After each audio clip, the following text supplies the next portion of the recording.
Right now at 11 on First Coast News, desperate for a cure. I basically call myself a garbage can. The Jacksonville man who claimed to have a cure for alcoholism. How patients say he threatened to take their private struggles out in the open. Killed on a road trip. What investigators are piecing together from the roadside scene. Sentenced for infecting others with hepatitis C. I miss him. I really miss him. A victim's daughter on what tonight's decision means for her moving forward. This is First Coast News at 11. First for you. We begin with a developing story out of Glenn County. An apparent road trip turns deadly for a man reportedly on his way to see a relative. His body found in the trunk of his own car. Richard Hollis was found just east of the I-95 Georgia 99 interchange. Heather Crawford is live with what investigators are finding out this hour. Heather?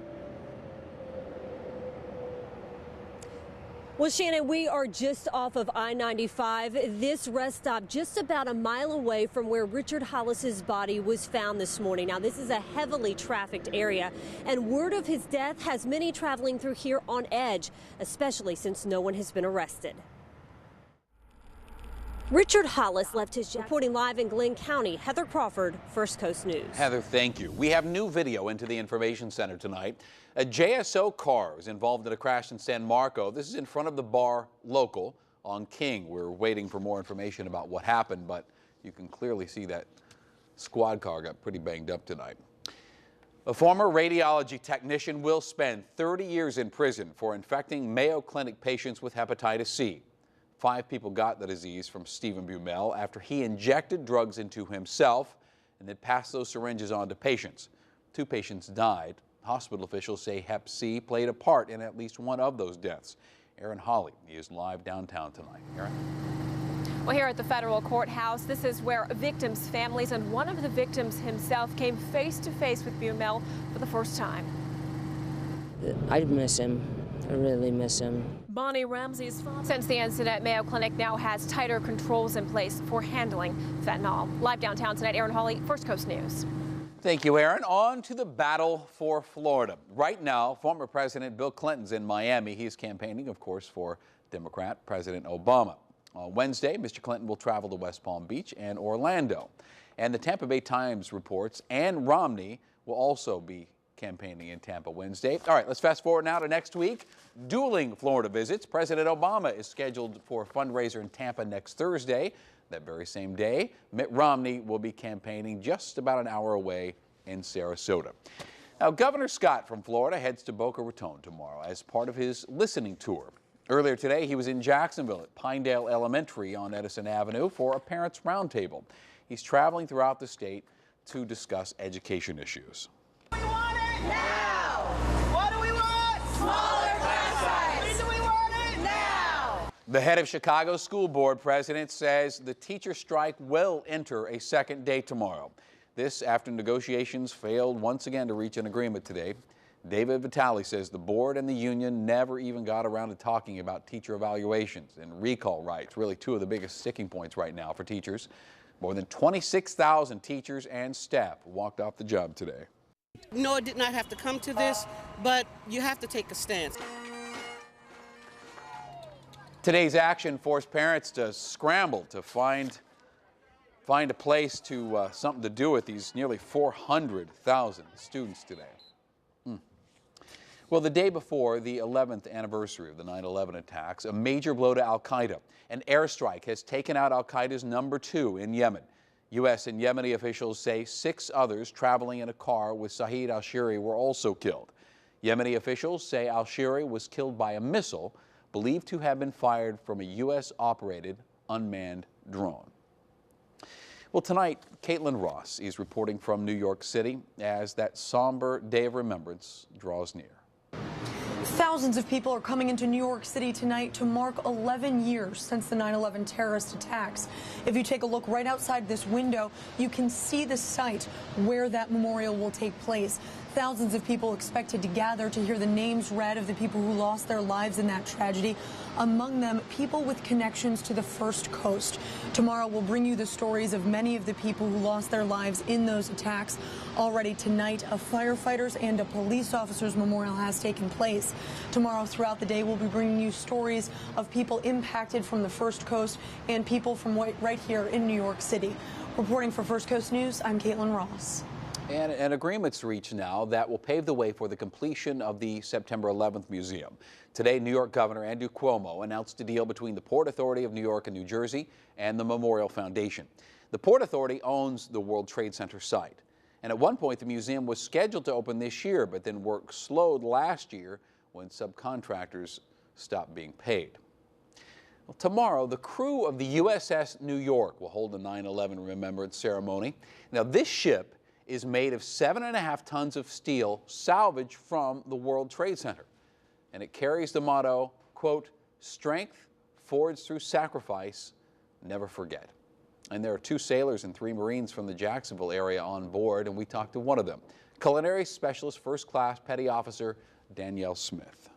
It gives me a great sense of pride and honor. It makes me, every day I take a step back and remember what had happened on that horrible day, and to see how far the nation has come since then.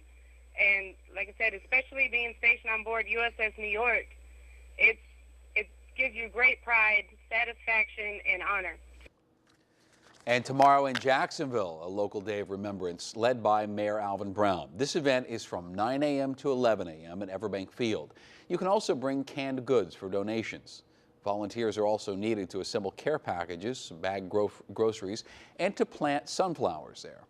Now stay with us. We'll have continuing coverage of this, and it all starts tomorrow on Good Morning Jacksonville at 4:30 a.m. Fellow officers are paying their respects to a Jupiter police officer. He was killed while working on President Obama's motorcade. Bruce Laurent was riding ahead of the motorcade yesterday in West Palm Beach when he was struck by a truck. And that driver, the truck driver, has not been charged. Police say, in fact, she slammed on the brakes to try to avoid hitting the motorcycle. And Air Force instructors looking at 13 years in prison in this still widening sex scandal. Staff Sergeant Quentin Estacio admitted having a tryst with a boot camp graduate and today pleaded guilty to violating Air Force rules prohibiting such relationships. Now, this took place at Lackland Air Force Base, and Estacio now is the 4th instructor at Lackland to go on trial for charges ranging from rape to adultery. Flagler County detectives are investigating after some fake cash is found at some stores there. This is at the Kangaroo convenience store on East Road 100. Some of these bills also surfaced at a Flagler's Wendy's. Now, the FBI recently alerted businesses that counterfeit bills are starting to circulate from Orlando. New for you at 11, St. Augustine Beach commissioners tonight decided they really might not have given the community enough notice in regards to building a community garden on a stretch near the beach.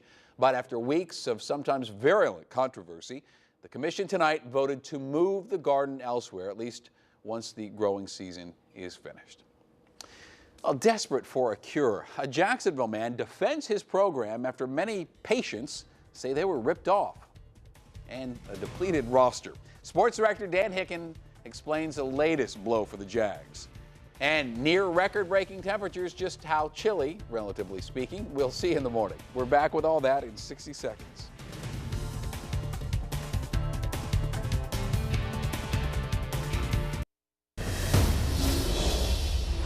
Right now at 11 on First Coast News, remembering Ryan on the field. School leaders open up about the tragic ropes course accident that claimed a young boy's life. Behind the Voice. Remember those walls I felt, with people there tumbling down. The First Coast inspiration for a singing contestant who landed in the national spotlight.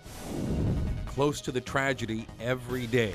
One man's emotional job that makes him deal with the memory of 9/11 more than just once a year. This is First Coast News at 11. First for you. Good evening, everybody. We are learning more tonight about the 10-year-old boy killed in a local school's ropes course and now the plans to remember his life. Tonight, his brother and the rest of the middle school team go back on the field for their first game of the season, and Heather Crawford is live at 11. Heather? Well, Shannon, tonight's game against Providence Middle was originally scheduled to be played on the football field right next to that ropes course where the tragedy happened. But out of respect to Ryan Perry's family and to the team, it was moved here to the Bowles San Jose campus, and they played in the high school stadium. Tonight, it was all about celebrating Ryan's life and supporting his family. On the field and a viewing will be held Friday night from 6 until 8 o'clock at Ortega United Methodist Church. Ryan's funeral is set for Saturday morning at 11 o'clock at that same church, followed by a private graveside service. And I spoke to Ryan's father today. He told me that his son loved soccer, loved animals, and loved life. And in lieu of flowers, the family is asking that donations be made to the West Side Soccer Club where he played or the Jacksonville Humane Society.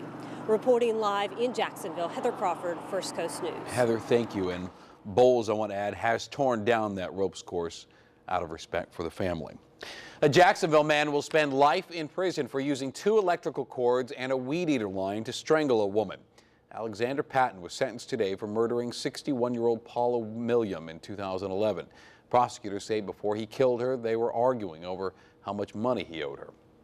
Well, all new at 11, Mayor Alvin Brown will not back a $10.5 million appropriations for JSO. However, JSO will still get that money. Sheriff Rutherford says the money will save the jobs of 90 officers. In a letter to the City Council, Mayor Brown said that while he respects the work JSO does, he does think city agencies need to do more with less. Well, the city tonight's trying to figure out where to move the Supervisor of Elections office. The building that houses the office in the Gateway Shopping Center is going through foreclosure. Now, the Supervisor of Elections, Jerry Holland, says there have been several issues with that building in the past, including air conditioning problems, also some leaks. The city is going to wait to move the office until after the November election. Wooing you on the First Coast. The Romneys make a last-minute stop in Jacksonville, and Aaron Hawley is live near JIA, where Mitt Romney just sped through. Aaron?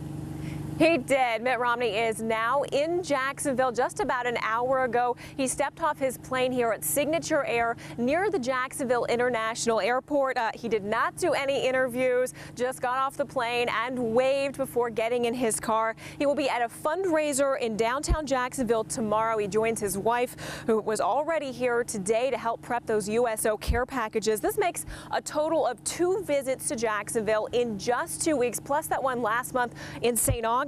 So that's a lot of action for Jacksonville, but it's with good reason. Florida is considered to be one of the biggest, if not the biggest, battleground state of the election. So both parties making their marks here. President Obama was here in July, and Michelle Obama was here last month at Naval Station Mayport. And then today, former President Bill Clinton was campaigning for President Obama in Miami. And we're told tomorrow morning the president's campaign director for veterans and their families will be speaking at the Friendship Fountain again here in Jacksonville. Live at the Jacksonville International Airport tonight, Aaron Hawley, First Coast News. Thank you, Aaron. There's a new poll, very interesting, out tonight that looks at the importance of a candidate's wealth specifically to Southern voters. Take a look. This Reuters Ipsos poll finds that in Virginia and North Carolina, 38% of white, lower and middle income voters say they are less likely to vote for someone who is, quote, very wealthy over someone who is not very wealthy. Stay plugged into this election on firstcoastnews.com. We've got everything you need filed under the Political Florida section. Secretary of State Hillary Clinton confirms 1 American State Department officer has been shot dead after an attack at the U.S. consulate in Benghazi. The protests sparked by an outrage over a U.S.-produced film that is supported by Gainesville pastor Terry Jones. Remember him? There have also been violent protests at the U.S. Embassy in Cairo. Protesters say the film we're talking about insults the Prophet Muhammad. Last year, you'll recall, Pastor Jones' burning of the Quran prompted an attack on a UN compound in Afghanistan. Well, tonight, a skyline tribute to the nearly 3,000 people who lost their lives in the 9/11 attacks 11 years ago today. As you can see there, part of New York's skylines illuminated with a light show. That's not very far from Ground Zero. Caitlin Ross is in New York, and she reports on one man who carries those memories with him every day. Most people drive past a fire truck once a week. Reporting in New York City, Caitlin Ross, First Coast News. A First Coast woman uses her own home to remember those attacks. Rhonda Mitchell-Addo is a Jacksonville native, but she lived in New York several years ago and for several years and saw those towers being erected. Well, she has a mural in her living room, and she says guests who come over instantly take notice. She sees it every day, but on the anniversary, she takes a little more time to reflect. I can't explain it, but it was personal in a sense. When this happened, 9/11, it was as though something that we knew about, something we saw, something that we saw the embryonic part of it, it evolved, and then all of a sudden it was gone. Both of her sons were born in New York as well. Defense Secretary Leon Panetta suggests that the former Navy SEAL who wrote the account of the assassination of Osama bin Laden could face some type of penalty. That book, called No Easy Day, came out last week, and the Secretary said in an interview this morning, steps need to be taken to make it clear to the American people that, this is a quote, "we are not going to accept this kind of behavior." Facebook CEO and founder Mark Zuckerberg speaks for the first time since Facebook's, well, let's call it Facebook's Wall Street blunder. He spoke at a tech conference in San Francisco, and of course, stock price was the first question out of the gate. Well, you know, I mean, the performance of the stock has obviously been disappointing. We're going to do the things that we think are going to build value over the long term. And, you know, over the next 3 to 5 years, I think the biggest question that is on everyone's minds that will determine at least our performance over that period is really going to be how well we do with mobile. And as he was saying there, Zuckerberg says the future success of Facebook is on cell phone use. Well, tomorrow could be the big day. After months of waiting, we are on the eve of what could be, should be, probably is Apple's announcement of the iPhone 5. Tech reports have been saying this phone will have a bigger screen, but the phone also will be thinner. It's also expected to have the first LTE connectivity that would give the iPhone 5 faster cell internet speeds than previous generations. We shall see. All right, now parts of Nova Scotia are underwater from Leslie. Leslie unleashed a lot of rain and hurricane-force winds across the province today. Look at that. Roads are swamped, roofs are damaged, a lot of power out there tonight. Let's go to Chief Meteorologist Tim Deegan, who has been talking about this for some time now, Tim. Indeed, amazing, isn't it? That we'll come back and talk about Nadine in just a few minutes and then take you into the weekend weather. Well, a disturbing discovery, the things a woman's ex-boyfriend was doing when he was found living in her attic. Also behind the voice, Jesse Campbell tells us about the decision that upset a lot of you and heart for football. What a high school running back learned about life and the game after a major surgery. Please stick around. We're back with all that in just 60 seconds.